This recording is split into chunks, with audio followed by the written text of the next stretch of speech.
मेरे को लगा आज पाकिस्तान जीतने वाला है। मैं घर से खुश होके आई थी, लेकिन बाद में पता चला मैं खुश नहीं होंगी और ये एक्सपेक्ट नहीं कर रहे थे हम। सुबह इतना कुछ आए और यहाँ पे आके मतलब 5-6 ओवर के बाद ही पता चल गया।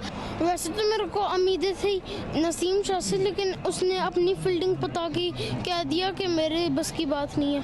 ये सबको निकालें, सारे को निकालें, उनको बोले वापस डोमेस्टिक खेलें और ब्रांड न्यू टीम लेके आए। मुझे लगता है हम सबकी फीलिंग्स इतनी हर्ट होती है क्योंकि हम हर दफ़ा उम्मीद लगाते हैं, हम हर दफ़ा हारते हैं, फिर भी हम कहते हैं नहीं इस दफ़ा। मैंने इसको बोला, मैंने कहा नहीं शायद इस दफ़ा हम शायद आज जीत जाएंगे। नहीं लग नहीं रहा था, मगर बहुत दिल टूटा है। Babar and Rizwan, how long they can carry a full batting lineup? What they're doing from last and our selectors, right? Yeah. Selected people like Tayyip Tayyip. Come on, man. He's not even a first class player. How did he get in the team? Don't know. मेरा एक सवाल है आकिब जावेद से, ये ज़रूर उनके पास पहुंचाएगा कि आप ऐसे कैसे बोल सकते हैं कि हमारे 4 बॉलर जो पेस बॉलर जो है वो हमारी स्ट्रेंथ है, ठीक है, और बाकी जितनी भी टीम है उनके पास 4 स्पिनर पड़े। मैं स्कैम्ड हुआ, मैंने दोबारा परचेज की इधर आके टिकट। चलो एटलीस्ट मुझे इस बात की खुशी हुई है कि एक सवाल जो हमने उठाया यहाँ वो सारे शायकीन जो हैं क्रिकेट के वही कर रहे हैं। बच्चे को पता था कि 4-5 ओवर्स के बाद के ये गेम गया। मतलब बच्चों को पता है कि हमारी क्या टीम सिलेक्शन है। बच्चे कह रहे हैं कि भाई हर टीम कितने आई एम जस्ट थिंकिंग कि हमारे जो प्लेयर्स प्ले कर रहे थे और जो उनका मैनरिज्म और टेम्परामेंट था, जीरो एनर्जी साथ, उनको भी 4-5 ओवर्स के बाद पता चल गया होगा कि हमारी गेम नहीं है, तो 50 किस तरह पहुंचे होंगे वो? कि अब 10-20 ओवर के बाद पता लग जाता है कि मैच हार रहे हैं। सबसे पहले तो बहुत शुक्रिया अब्दुल्ला रुमा, और आपके जो जज्बात आज सुबह हमने देखे, तो यकीन करें रात से अब तक कई बार अचानक आंख खुल गई कि यार ये क्या हुआ कि 5 दिन में हमारी चैंपियंस ट्रॉफी खत्म हो गई। आप जिस तरह जज्बाती हुई ना हुमा, उसी जज्बात में आपने कह दिया कि न्यूजीलैंड आज हार जाए बांग्लादेश से बड़े मार्जिन से। एक और हर्डल है कि न्यूजीलैंड इंडिया से भी हार जाए। अच्छा। तो न्यूजीलैंड 2 मैच हारे, पाकिस्तान बांग्लादेश को बड़े मार्जिन से हारा। जी बिल्कुल, इसी पे हम आ रहे थे, ये बड़ी इंपॉर्टेंट बात है। तो उसके भी वैसे चांसेस हमें कुछ खास नजर नहीं आ रहे। मतलब हम इतनी बैड सिचुएशन में हैं भट्टी साहब, हमें वैसे तो इंसान को होपलेस नहीं होना चाहिए, लेकिन हमें कोई उम्मीद नहीं नजर आ रही। And frankly it's all right because this team, ये कंपटीशन है ना, सबसे बेहतरीन टीम को आगे जाना चाहिए। वी आर नॉट द बेहतरीन टीम में, तो हम कहीं स्टैंड नहीं, हम बिल्कुल उसमें स्टैंडिंग नहीं है हमारी। बिल्कुल, देखिए इसमें कोई शक नहीं है कि हमारा जो आईसीसी चैंपियंस ट्रॉफी थी, जिसकी हम 2-3 साल से तैयारियां कर रहे थे, हमने 14 अरब रुपए ग्राउंड्स की हालत बेहतर करने में लगा दिए, लेकिन 5 दिन के अंदर हमारी चैंपियंस ट्रॉफी टेक्निकली खत्म नहीं हुई, लेकिन मेरे ख्याल में तकरीबन बहुत नहीं समझे हमारे लिए। मतलब चैंपियंस ट्रॉफी तो हम ये यहाँ याद करा दें कि वैसे पाकिस्तान में हो रही है, और हमें एक दफा जरूर दोबारा से साबित करना है कि हम बेहतरीन होस्ट्स भी हैं। उसी पे हमें थोड़ा सा रूट कॉज पे जाना चाहिए कि हमारी खराबी हुई कहाँ। जी, पहली खराबी हुई 2019 के वर्ल्ड कप में, जब पाकिस्तान सेमीफाइनल के लिए क्वालिफाई नहीं किया तो सरफराज अहमद को हटाया और बाबर आजम को कप्तान बना दिया। फिर 4 साल बाद 2023 में असल खराबी जो शुरू हुई, पहले बाबर आजम को कप्तानी से हटाया गया, वर्ल्ड कप के बाद शाहीन शाह अफरीदी को बनाया गया, 5 मैचों के बाद शाहीन हट गए, फिर बाबर बन गए, फिर जब हम अमेरिका से हार गए फिर हमने बाबर को कप्तान बरकरार रखा, लेकिन अब बाबर ने फैसला किया कि मैं खुद छोड़ दूं। इस दौरान पाकिस्तान के 2 फॉरेन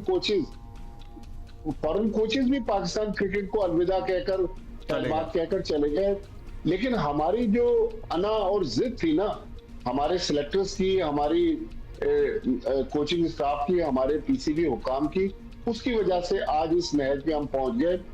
हर बंदा दुनिया का बड़े से बड़ा एक्सपर्ट कह रहा था कि पाकिस्तान के पास एक से ज्यादा स्पेशलिस्ट स्पिनर होने चाहिए। अच्छा, वैसे अगर वो भी होता भट्टी साहब, चले वो तो हो जाता, उसके साथ हमने कौन सा तीर मार लेना था?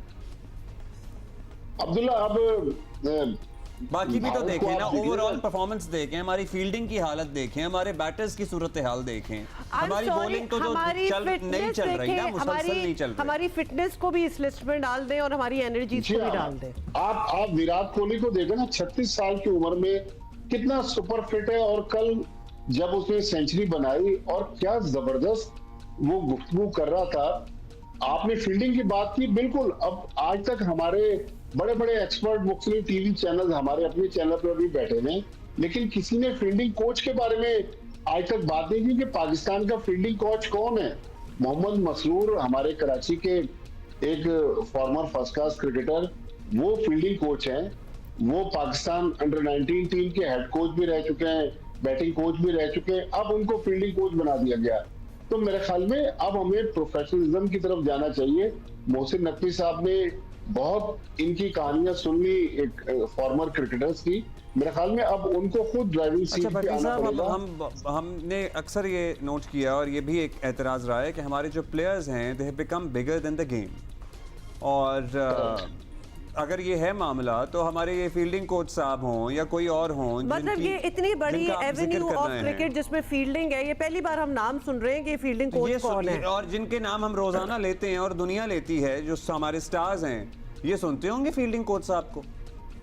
नहीं, बिल्कुल। मैं बल्कि आपके प्रोग्राम में भी सिकंदर वक्त ये वाकया सुना चुके हैं, कल परसों हमारे स्पोर्ट्स शो पे भी सुना रहे थे कि कहने लगे कि मैंने एक फॉर्मर पाकिस्तान के क्रिकेटर को, उन्होंने नाम नहीं बताया, चले मैं उनका नाम बता देता हूँ। मोहम्मद यूसुफ को जब सिकंदर वक्त पाकिस्तान टीम के साथ थे, उन्होंने कुछ समझाने की कोशिश की, तो उन्होंने कहा कि भाई आपने कितने टेस्ट खेले हैं, आप तो 23 टेस्ट मैच खेल के रिटायर हो गए, मैं आज इतने टेस्ट खेल चुका हूँ और अभी मैंने मजीद पाकिस्तान के लिए क्रिकेट खेलनी है। बाबर आजम के बारे में एडम हॉलियोक इंग्लैंड के बैटिंग कंसल्टेंट थे, पाकिस्तान टीम के साथ ऑस्ट्रेलिया की टेस्ट सीरीज में थे, उन्होंने अपनी रिपोर्ट में लिखा कि जब मैंने बाबर आजम को कुछ बताने की कोशिश की तो बाबर आजम ने मेरी बात नहीं मानी। तो बिल्कुल प्लेयर्स जो हैं वो इस वक्त अपने आप को खेल से बड़ा समझ रहे हैं, और जब प्लेयर अपने आप को बड़ा समझे, हारिस रऊफ को देख लेना, वो अपनी मर्जी से टेस्ट क्रिकेट नहीं खेलता। अभी रिसेंटली शाहीन शाह अफरीदी ने अपनी मर्जी से कहा कि मैं टेस्ट मैच नहीं खेलता, मैं आराम करना चाहता हूँ पीसीबी। क्या ये भी बात दुरुस्त है कि क्या ये भी बात दुरुस्त है भट्टी साहब, प्लीज आप हमें बताइएगा कि वो अपनी मर्जी से शुरू के ओवर भी नहीं करते, अपनी मर्जी से? जी हाँ, ये कल मैंने बात कही, मोहम्मद आमिर, सिकंदर बख्श, राशिद लतीफ, अहमद शहजाद सब थे, तो सिक्कू भाई ने कहा कि मैंने एक बार जब ये बात लाहौर कलंदर्स के ओनर से कही कि भाई उनको, हारिस रऊफ को आप नई गेंद क्यों नहीं देते, उन्होंने कहा कि हारिस रऊफ ने आज तक कभी क्लब में भी नई गेंद नहीं कराई, लिहाजा वो चूंकि टेप बॉल से उन्होंने अपना कैरियर शुरू किया है, वो चाहते हैं कि मैं पुरानी गेंद के साथ ही बॉलिंग शुरू करूं, तो नई गेंद कराने से इनकार कर देते हैं हारिस रऊफ। हाँ, और रन्स कितने देते हैं वो भी आपके सामने है, और जब कुछ कह दिया जाए तो बुरा भी बहुत मानते हैं। भट्टी साहब, एक और सवाल, ये जब हमारा एक और फेलियर होता है, जिस तरह चले T20 वर्ल्ड कप जो हुआ, अमेरिका से हम हारे, उस पर बहुत बड़ी पोस्टमार्टम होनी थी, सर्जरी की बातें हुई, ये वो, उस पे पूरी में बाहर हो गए। फिर उसकी बड़ी एक रिपोर्ट आनी थी कि जी क्या क्या हमने उससे सीखा और क्या चेंजेस होंगे। सर्जरी भी होनी थी, वो सर्जरी की बात कर दी है ना अभी। कहने का मतलब है फिर इतना बड़ा इवेंट होता है, इतना लॉस होता है, उस पर बात होती है, निकलता क्या है बीच में से, क्या निकलता है? We are back to another event with another loss, what are we learning? Huma Abdullah, ये सिर्फ मीडिया को हेडलाइंस देकर वक्ती तौर पर खामोश करवाया जाता है, कोई सर्जरी नहीं, कोई पोस्टमार्टम नहीं। इवन 2023 में अगर आपको याद हो, प्लेयर एजेंट्स की एक कंपनी थी जिसके खिलाफ पीसीबी ने एक इन्वेस्टिगेशन करवाने का ऐलान किया था, ज़का अशरफ साहब ने। इंजमामुल हक साहब उस वक्त चीफ सेलेक्टर थे, वो भी उसके साथ जुड़े हुए थे। बाद में इंजमामुल हक ने उस कंपनी को छोड़ दिया, उसके खिलाफ जो रिपोर्ट थी आज तक वो भी मंजर आम तक नहीं आ सकी। अब भी आप देखिएगा जब पीसीबी के बड़े वापस आएंगे फिर ऐलान किया जाएगा कि पोस्टमार्टम होगा। इवन देखें, अभी जो सिलेक्शन कमेटी को जब फॉर्मर क्रिकेटर्स मशवरा दे रहे थे कि आप इस टीम को तब्दील कर दें, तो एक दिन पीसीबी चेयरमैन के कहने पर सिलेक्टर्स बैठे, घंटा डेढ़ उन्होंने मीटिंग की, लेकिन जब कमरे से बाहर आए उन्होंने पीसीबी को बताया कि नहीं जी, यही पाकिस्तान के बेस्ट 15 हैं, यही चैंपियंस ट्रॉफी खेलेंगे, इसमें किसी तब्दीली की कोई गुंजाइश नहीं। दरअसल फिरोजपुर रोड और कजाफी स्टेडियम की पानी की तासीर ही ऐसी है, जो उस सीढ़ियों को चढ़ के ऊपर चला जाता है, उसके बाद वो समझता है कि वो अबव द लॉ है, उससे ज्यादा अक्लमंद कोई नहीं है। मेरे ख्याल में हमें अपने सिस्टम को जो कोलैप्स कर गया, क्रिकेटिंग सिस्टम की बात कर अच्छा, रहे हम हैं अब उसको भी तो कोई बेहतर उम्मीद करना। रखें कि कोई सिस्टम में तब्दीली होगी या बेहतरी आएगी या एटलीस्ट जवाबदही होगी जिन लोगों का ये था जिन लोग जो ये मुसिर थे कि नहीं जी यही बेहतरीन है, हमें एक और स्पिनर की भी जरूरत नहीं है, हम ये जो भट्टी साहब सिर्फ उनसे कोई 30 जवाबदेही सेकंड्स होगी? हैं to answer please, we have to take a break जी। देखिए मोहसिन नकवी साहब उनके हाथ में सब कुछ है। हम अक्सर सुनते हैं कि वजीर दाखिला की हैसियत से उन्होंने फला ऑपरेशन कर दिया, उन्होंने फला ऑपरेशन किया। क्या ही अच्छा हो कि क्रिकेट में भी वो कोई ऐसा ऑपरेशन कर दे जिससे पाकिस्तान क्रिकेट की सिमत जो है वो दुरुस्त हो जाए। चलिए जी। बहुत शुक्रिया भट्टी साहब, thank you for being with us.